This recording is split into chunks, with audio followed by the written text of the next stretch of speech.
Med Fredericia-fans i høj stemning. Der er jo ikke langt mellem de to. Offensiven, men også lidt svært for defensiven at løse.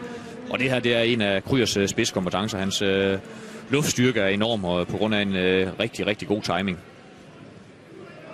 Kryer, som mange nok kan huske. Er det her deres normale niveau, så er jeg i hvert fald lidt overrasket over, at de skal kæmpe så hårdt for at overleve.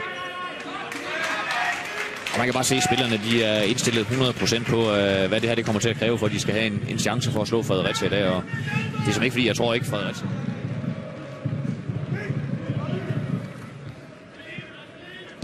Termansen, Lars Christian Termansen tager det. Han kan kaste langt, har vi set, ved vi.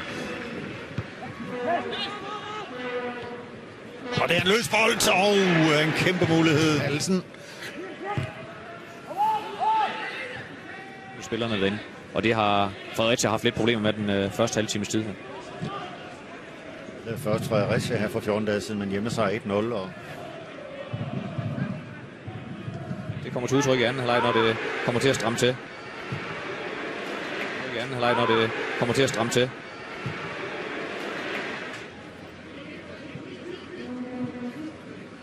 Ordningen virker til at være gået noget i stå.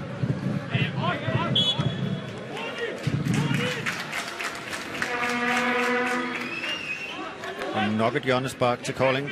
Ja, det er fordi, man har ikke mere at sige som træner. Okay. Nej, vi har fået nogle videnskabsfolk selvfølgelig til at undersøge lidt med kropstempo. Overpresser, så Kolding de er altså nu lige pt. På 28 point. Hvidovre, der spiller mod Roskilde, holder 0-0, ligesom her. Så kommer det lange indkast fra Termansen. Og det bliver forlænget derinde. Han troede.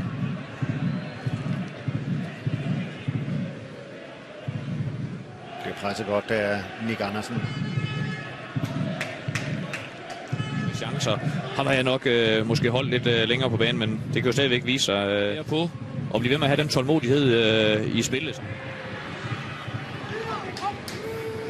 Og Nick Andersen klarer paragraferne i forsvar. Kæmper med det bedste, de har lært. Deres niveau og kvalitet, den er sænket, og det tror jeg simpelthen, det er på grund.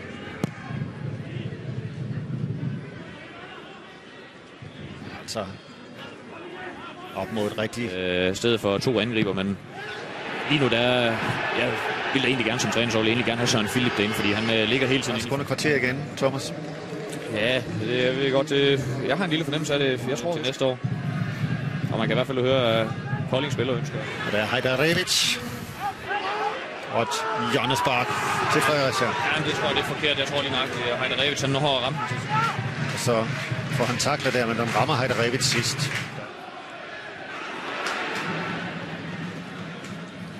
Bare vinde de returbolde op. Tiden er ved at løbe lidt fra den.